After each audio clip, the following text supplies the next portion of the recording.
episode 7 of Unbashful. Here we are. Let's get started. I'm very excited as always for another week, another opportunity for me to sit behind this mic and behind this camera and discuss the things that I love, and we are going to do that once again today. So this episode is going to be a lot more of a laid-back, casual discussion. Most episodes are laid back in a sense, but I also have a very detailed structure, and I usually have one topic that I'll talk about for the whole episode, and then just break it down into various segments rather, and just dissect it. And that will continue. Don't get me wrong, but today's gonna just be really just talking about a bunch of different shit. I'm just looking at the list here. I'll give you guys a little bit of a life update, show you where I'm at, discuss the Batman trailer, which I've fucking loved, which I'll get into. I'm going to talk about NBA Week 1. Going to talk about some video games as well, which I don't usually do on the show here. Just checking the audio over there. Yeah, I'm going to talk about some video games. Going to talk about my reaction to Dune, which I just saw. The Flash teaser trailer. And then also I'm going to talk about the Netflix TV show. Give my thoughts on where I'm at right now with season 3 and how I'm feeling about it. So let's not waste any more time. Let's get right into it.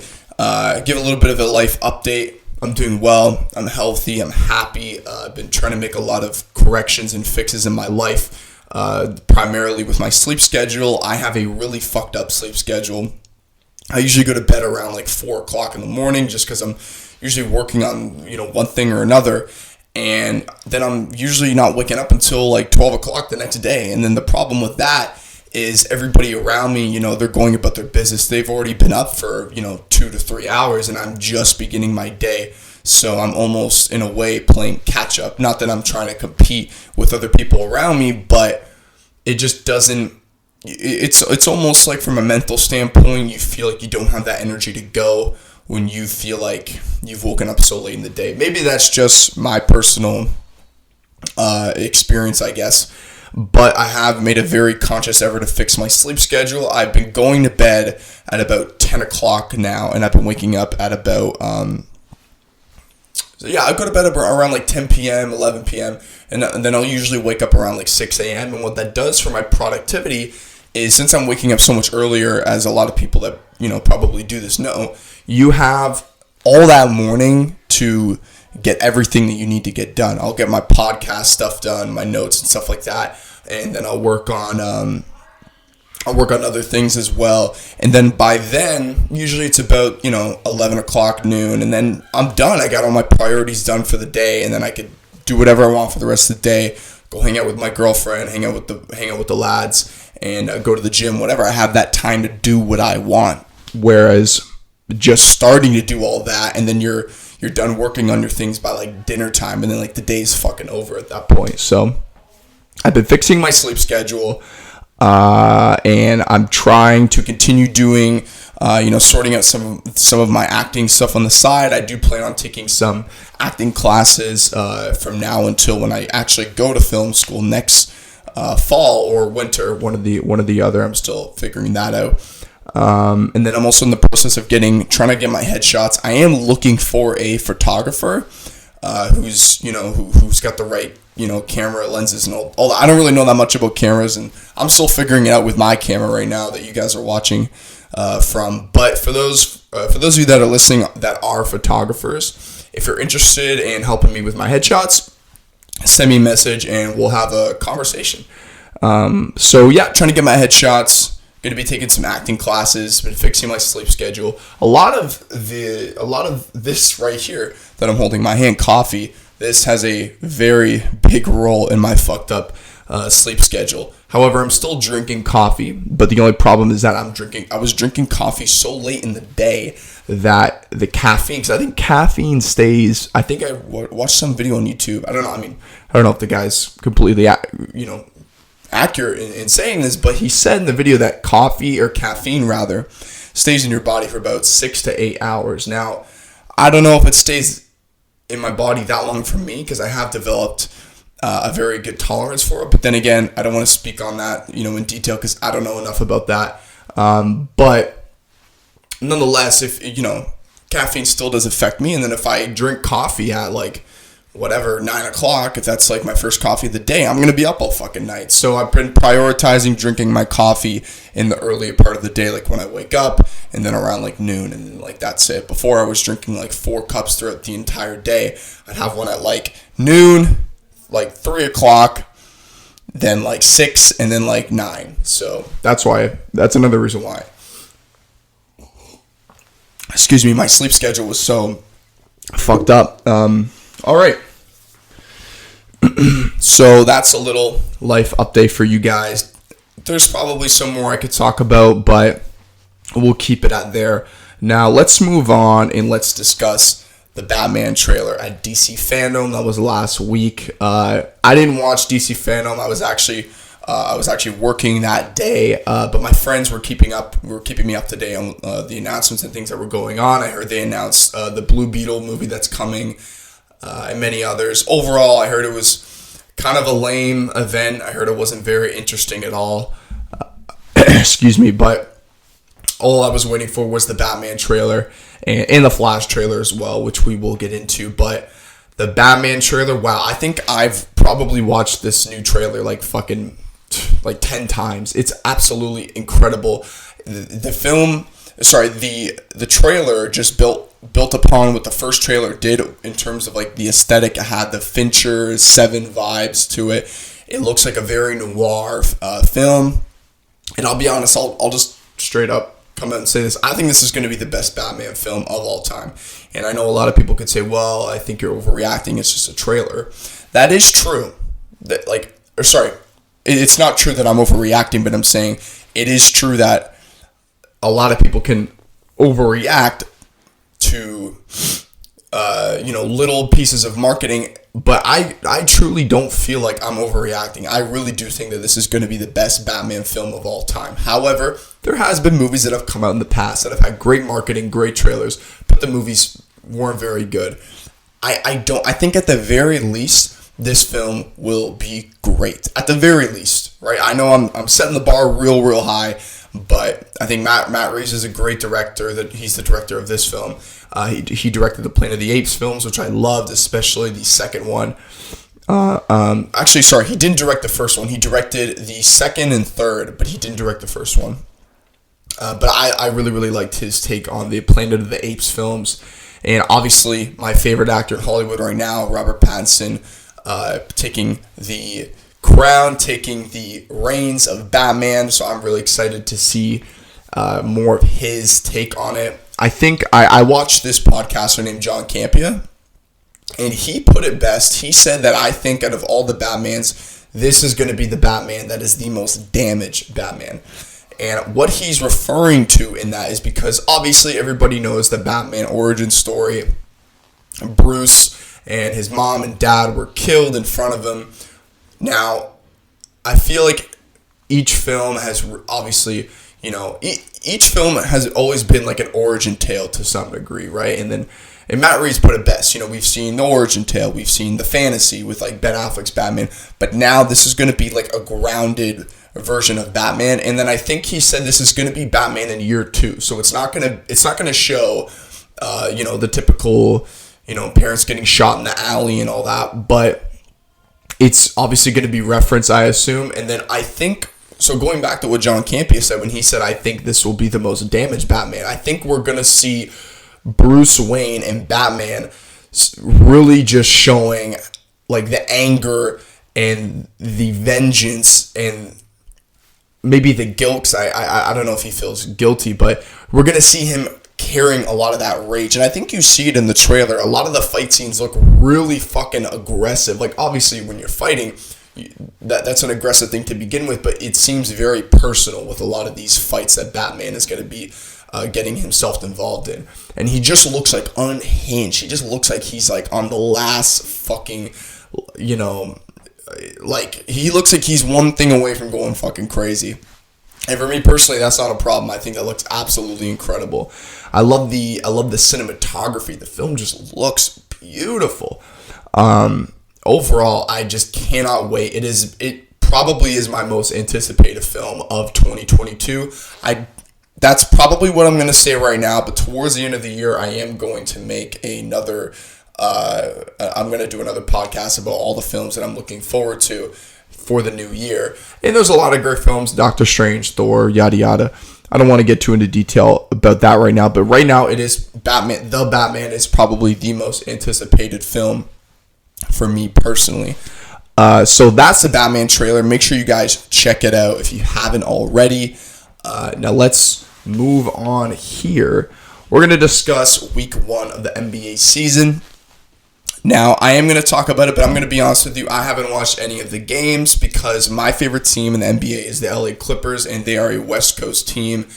And pretty much all the West Coast teams. For me, I'm in the East. I'm in Eastern Standard Time rather. So all the games for me always air at like 10:30 p.m. So obviously, with me trying to fix my sleep schedule, that kind of fucks things up because now I'm up till like almost 1 o'clock in the morning, right? So I watched the highlights, and you know, well, I guess we'll talk about the Lakers first. LeBron is my favorite player in the league. He looked great. I think he shot like 5 for 9 or something from 3. Overall, I think he shot really, really well from the field. He had a great night. I think he dropped like 31, 11, and like he almost had a triple-double. And then same for AD. I think him and AD pretty much had like identical stats, but the X factor, in my opinion, Russell Westbrook, you could definitely tell that he is trying to adjust playing for that new team. He's obviously not the number one option right now.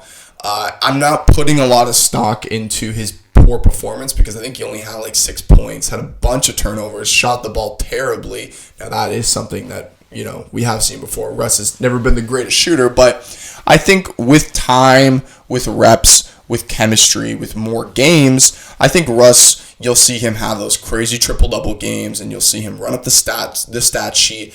But you could definitely tell he was struggling, trying to find his way, between Bron and AD, and trying to figure out where he could, get his shots and get his looks. So he definitely struggled. The rest of the Lakers didn't really play well. Carmelo had like 9 points, so not bad. But the Warriors take game 1, and then they also beat the LA Clippers, which is my team, my favorite team. They beat them as well, but the Clippers were also missing a lot of their main guys. Obviously, Kawhi is gone with injury. PG played pretty well, though. He dropped like 29 points. He was looking good out there. I watched the highlights. He shot pretty well.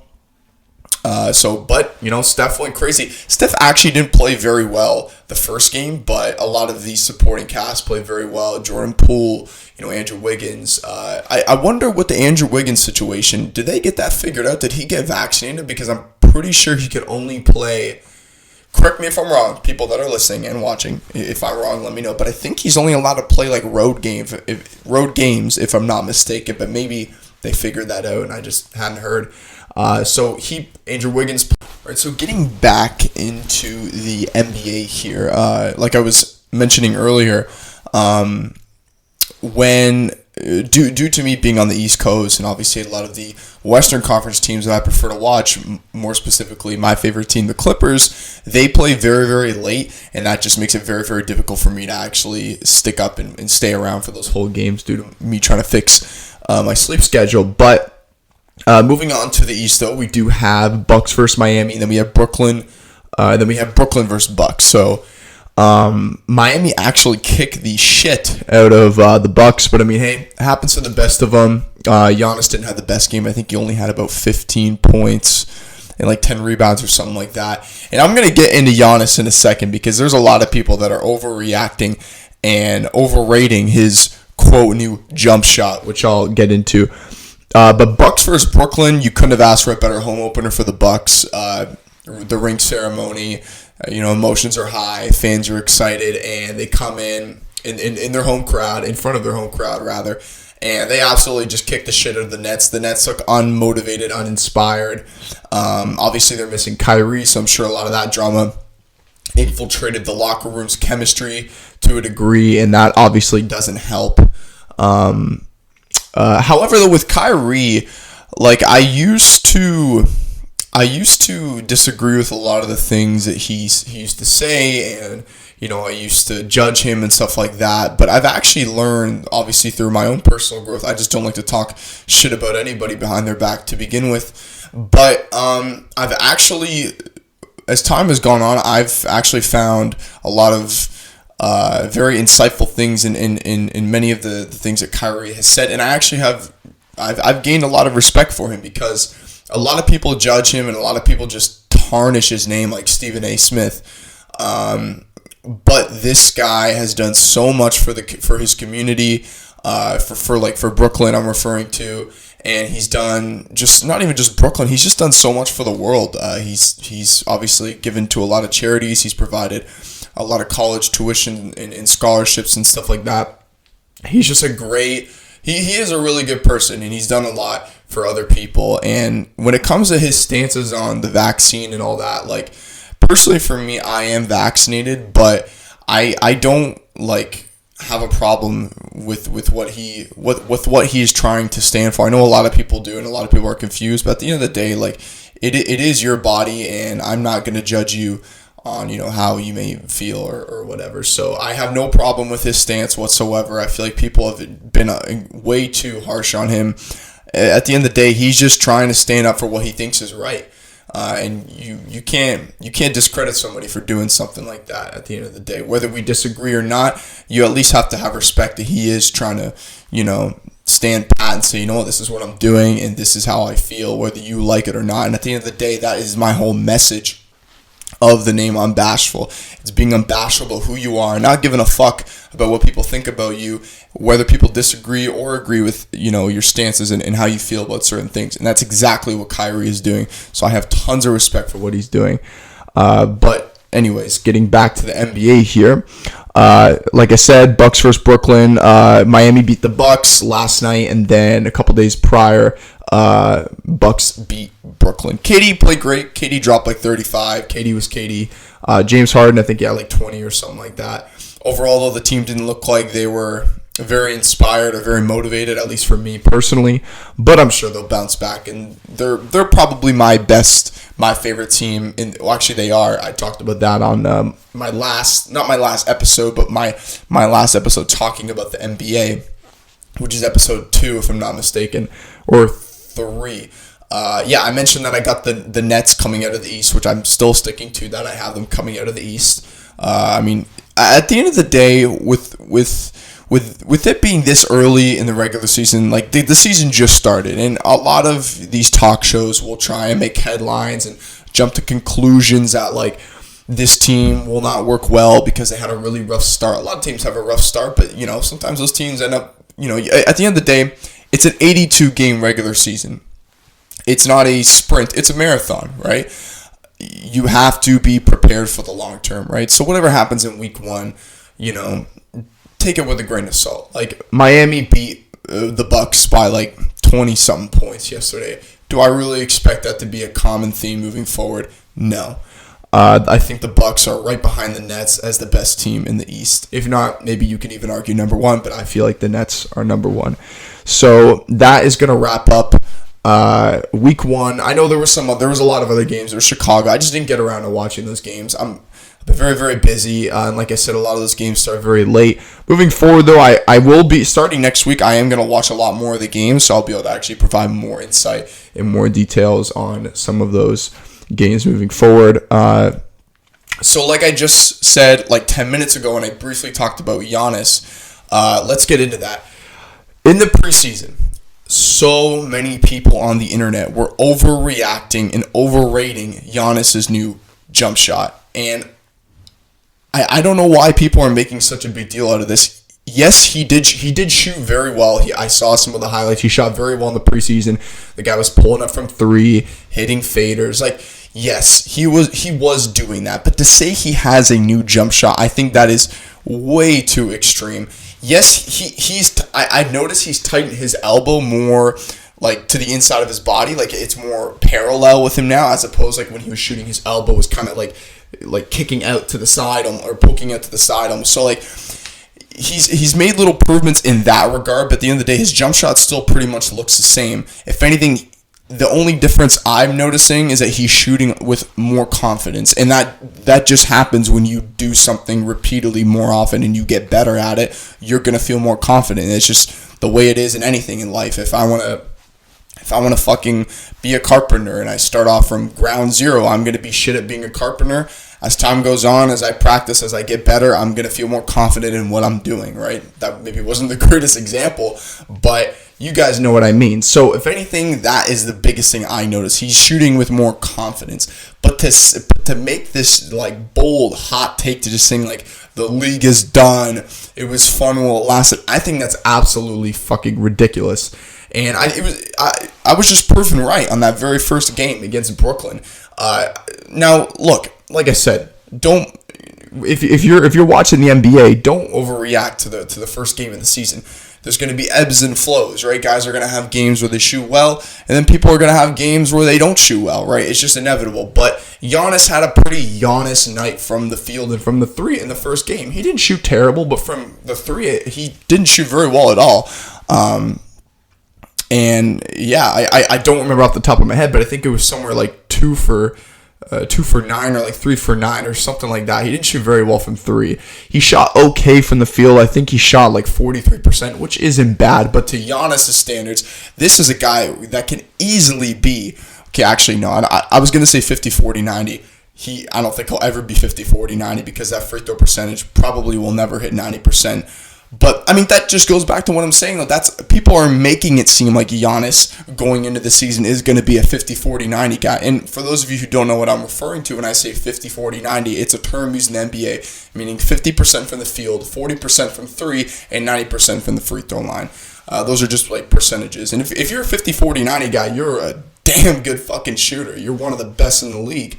There's been a lot of 50, 40, 90 guys, but Giannis will probably never be that, with all due respect. That doesn't mean he's not a good shooter. He's getting better, but I think, to basically make a long story short, I think people are overreacting to this new Giannis jump shot. I say that in air quotes because his jump shot really looks the same. His elbow just looks a little more tighter as opposed to being more out, like pointed out when he's shooting. Pointed to the side rather, but overall I think people just need to kind of just relax a little bit on the Giannis jump shot stuff. So yeah, that's it for Giannis. Now we're gonna move on to some video games here. I don't usually talk about video games on the show here. I don't really know. I just don't. But for the first time, we're gonna talk about some video games. And yes, I do play video games on the side. I'm a very busy person, but you know, in between there, if I can find the time, I'll play a little bit of Call of Duty here and there. But speaking of Call of Duty, that is what we're going to talk about. We're going to talk about the newest Call of Duty coming out called Call of Duty Vanguard. And I have a lot of thoughts on this game. First of all, I have a lot of thoughts on the franchise as a whole. Let me just get into that first before I get into Vanguard.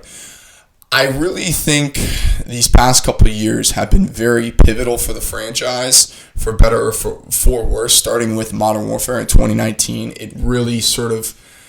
I personally wasn't the biggest fan of Modern Warfare, but you can't even deny objectively the game was a huge success. I think it is the best-selling Call of Duty of all time. However, Warzone has a lot to do with that. I understand Warzone didn't launch with Modern Warfare, but Modern Warfare launched with the multiplayer and everything, and then Warzone, I think, came like several months after. And then at that point, when Warzone came, I think we can all agree the multiplayer in Modern Warfare was pretty much dead.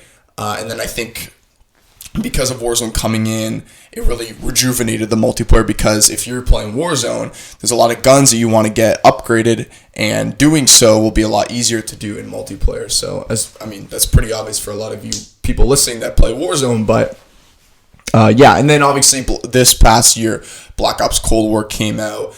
I was going to take the entire year off of not even just Call of Duty, but video games, period, this past year. It was looking pretty dry. Nothing was really appealing to me other than probably The Last of Us Part 2. But I ended up getting Cold War pretty late in the year. I'd say I probably got it in March when it was like on sale. I just didn't think the game looked very interesting to me. And I heard the game only launched with like 8 multiplayer maps, which is, I mean, the past like 3 CODs have only launched with like 8 to 10 multiplayer maps. And for me, that's unacceptable. That is nowhere near enough content to add that replayability factor that's going to keep me engaged throughout the year. Because as people don't know, Call of Duty is an annual release. It's been an annual release for fucking like 13 years now. And that is actually going to transition to the next thing I want to talk about. I do think Call of Duty, and I know they'll never do this, they probably won't ever do this, but Call of Duty really could use like a year or 2 off. I honestly think like the annual release schedule is just fucking bullshit, because what that does is for people that play the game every single year, you're really not incentivized for playing, because you know that like really the COD life cycle is like 6 months, and after 6 months nobody really plays anymore. Everybody kind of puts the game back on their shelf, and then they're just waiting for the next one, right? So it's this like endless cycle. It's like, why am I even really playing and leveling up and grinding these camos when like 6 months from now it's really not going to fucking matter, because the next game is going to be out. So I really think they should just, and also it would help the developers as well, because Activision is crunching these devs to just produce games every single year, and then it's resulting in the games we're launching with not enough content, and clearly not finished being made, with all the bugs and everything wrong with the game. That's why like really buying Call of Duty at launch, for the most part, I'm gonna contradict myself in a sec, because I am getting Vanguard this year at launch, but I'll talk about my reasons why. But for the most part, buying Call of Duty at launch, you're really kind of like doing yourself a disservice if you want to fully experience the game in its full, because essentially the games that Call of Duty releases in like a beta, at least for the last like 5 years, the games have never been finished. They're never usually finished till like 6-7 months into the game's life cycle, and then at that point nobody really gives a fuck anymore. But moving on, so that's how I feel about the franchise as a whole. I really do think they should just quit the annual release schedule, make one game every like 2 to 3 years, focus on that game, give it endless launch support, and they'll still make money. They got the shop and everything, charging like $30 for fucking skins and bundles and stuff, but they should honestly just ditch the fucking annual release, and like I said, take 2 to 3 years between each game to polish it and release it with like 20 maps, endless amount of content, challenges, the whole 9 yards, instead of just launching with this like minimal content and just being spoon-fed shitty maps for the whole year, with all due respect. But that brings me to Vanguard. I have really been on the fence about this game ever since it got launched. Now, for those of you who don't know, the people making Call of Duty Vanguard are Sledgehammer Games. They made Advanced Warfare, which I enjoyed, because it was the first, that game was really pivotal to the franchise as well.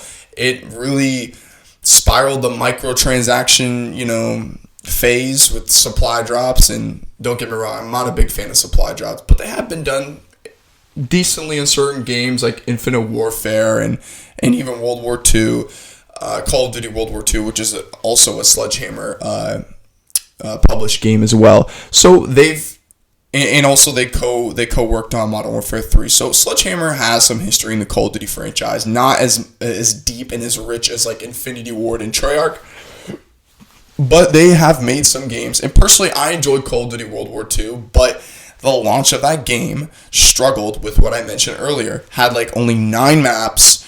The game is very dry. The camos, I'm a big camo person. Like, I love to, grind for camos and stuff like that. And when the game launches with like this shitty diamond and gold camo, it just like doesn't really make me feel motivated to spend my time to actually go for those camos. So, and I am worried that could be a problem with this game, because a lot of these video games that are time period based in like World War II or like Vietnam, any war in the past, essentially, they feel like they need to be realistic, right? And I can't stand games that are trying to be realistic. And the fans, actually, it's the fans that more piss me off. People that want realism, I don't understand why. You're playing a video game at the end of the day. You are temporarily escaping. It's what's the word? It's escapism. That's all video games is at the end of the day. So all these people that just want realism, if you want it that fucking real, go enlist. Like, seriously, go enlist. I don't know why people every year are like, I don't want, bright, colorful aesthetics and camos. I want my game to be realistic. Like, do you literally just want to, like, go in the army at that point? Like, at that point, that's probably your best option, because at the end of the day, Call of Duty is never going to be a realistic video game. You die and you fucking respawn. There's nothing realistic about that whatsoever. You cap flags, in some Call of Duty games in the past, you fucking boost jump in the air and you throw a ball into a zone, which is uplink I'm referring to. So I don't understand why Call of Duty feels limited and restrained by the community. No, it's not everybody. There are people that feel the same way that I do, but there's a large majority of the community that always wants these games to be fucking realistic. So I really hope that Call of Duty Vanguard does not launch this year with just dull, shitty camos that literally look like not appealing whatsoever. And I hope that also isn't the same for the maps. But that is one thing I want to move on to, is the maps. This is one of the main reasons why I'm buying this game this year, and I pre-ordered it. 16 multiplayer maps at launch. That is a huge fucking deal. Now, let me tell you why. Because of what I just said earlier. The past, 4 or 5 Call of Duties have only launched with, 8 maps. The last time we saw a game launch with, 16 maps, I think was, Modern Warfare 2, which was, 10 years ago. So this game is launching with 16 maps, and I think the majority of them aren't going to be remakes. Because, like I said, Sledgehammer has had a very short stint with Call of Duty. They've only made 2 Call of Duty games, and they co-developed one of them. But they've really only made 2. So there really isn't much material they can work with in terms of if they just want to launch with 16 maps and make 8 of them remakes. Now, I know Castle from World War II is coming back, and I know, which I have no problem with. I think that's a map I don't even think that's ever been remade. So Castle's coming back, and then I'm pretty sure London Docks from World War II, which is a great map. I loved it for S&D. So those are 2 remakes, but at the end of the day, we're getting 16 maps and 4 gunfight maps, or Champion Hill maps, which I don't really give a fuck about. I thought that Champion Hill mode was kind of fucking boring and kind of gimmicky, if I'm going to be honest. Call of Duty has these gimmicky modes that come out every year, like Heist from Black Ops 4. I don't even think I've ever actually played that. Actually, I think I played it for 5 minutes and I quit. I was like, I can't use my own class. What? So 16 maps is a huge deal. That's one of the biggest reasons why I'm purchasing this game. Now, like I said, overall, though, I've really been on the fence. It took me a while to really decide if I actually want to pre-order. When I first saw the reveal and I heard about the game, I told myself, I'm not getting this game. I told my friends, I'm not getting it. If you guys are going to get it, have fun. But it doesn't look like it's for me. I played the beta. I gave it a chance. I was really busy when the beta came out, so I barely played it. I swear to God, I literally only played 1 or 2 games of the beta. So even the beta, I really didn't get to experience. But for the couple games that I played, it felt a lot like Modern Warfare, which in my opinion is a good thing. And when I say feels like Modern Warfare, I don't mean the maps, because the map designs, I feel like the map design for the maps that we had in the beta, at least from what I watched and a little bit of what I played, they're a cross between Modern Warfare and Cold War. They are 3. Some of them are 3-lane, like Eagle's Nest, which is good. But I'm glad. Let me say they're not nowhere near as bad as Modern Warfare, because the Modern Warfare maps were fucking terrible. It's one of the reasons why I did not like the game whatsoever, is because the game promoted you to camp, right? With obviously Dead Silence not being a perk, which is still a problem in Vanguard, which I'll get into, but. Yeah, Dead Silence not being a perk, footsteps being way too loud, the enemy characters literally shouting out there's an enemy right there. So and obviously the maps, the power positions, the camping, the doors, everything. Now some of that is returning in Vanguard. Like I said, I'm gonna get into that. But yeah, so that most of that stuff is not returning, or is not that extreme as it was in Modern Warfare coming to Vanguard. But the 2 biggest things two things I didn't like from Modern Warfare that are coming to Call of Duty Vanguard are doors and Dead Silence, not a perk. Now, for the Dead Silence part, they have said that they're trying to meet us in the middle with that. And what I mean by that is they did say that footsteps are going to be a lot quieter. From the gameplay that I've seen, they do, or not look quieter, they will sound quieter, excuse me. And from the gameplay that I've watched on YouTube, I do think that is the case. The footsteps don't sound nearly as loud as they did in Modern Warfare. But nonetheless, just not having dead silence as a perk, that to me is just, it's not the greatest, but it is what it is. And doors. Now, the thing with doors is like this game has been advertising their destructibility and all that, so you can blow off doors in Vanguard, but just why, if you're gonna go that far to make it so doors are destructible, why even fucking put them there in the first place? It just promotes camping and people hiding and fucking bouncing betties and claymores. So doors, no dead silence, those are things I dislike that are returning to Vanguard. But other than that, I think the maps actually look great. The 4 maps that were in the beta, I think they're really good. They're really colorful. And I think the layouts are very good. I think they promote various different kind of playing styles, whereas Modern Warfare, every map, aside from like Shipment and maybe Shoot House, every map just promoted camping. And even Shoot House promoted camping. If you go upstairs in that little room, you can literally shut both doors and sit there the whole fucking match. But aside from those 2 maps, every map in Modern Warfare literally just promoted camping, which is like the worst play style there fucking is. I don't care what anybody says. But with Vanguard, a lot of those maps, you can rush. You can play with an AR, or you could sit back and snipe, or if you really, really want to, you could fucking camp. So I think a lot of the maps do promote different play styles, and obviously we haven't seen all of them, but just the fact that there's 16, that is really interesting. And I think that'd probably just be my overall thoughts and my expectations on the game. I think Call of Duty Vanguard just looks interesting. I'm not overboard excited like when I was 13 years old getting Call of Duty. I am interested and I am curious. That's how I feel about the game. So that is my thoughts on Call of Duty Vanguard. And I'll talk about more about that in the future, on future episodes when it launches as well. I think it launches. So moving on from Call of Duty Vanguard, we have Dune. So I just saw Dune yesterday, and I was really looking forward to seeing this movie. I don't think it was my most anticipated film of this year, but it was definitely in that conversation, and it was up there as one of my most anticipated films. Now, I expected this film to be good, right? Just because, you look at the cast, and obviously you look at the director, Denis Villeneuve, Blade Runner 2049, Prisoners, Enemy. The guy's resume speaks for itself. He's a fantastic filmmaker. And at the very least, if you've seen his films and you're going into this film, you know that at the very least, you're going to have a great-looking film. It's going to be a spectacle to watch. And holy fuck, it was. It was absolutely beautiful. So there's that. Overall, I really enjoyed the film. I'm probably going to go see it again in a couple of days. And the movie has a lot to process.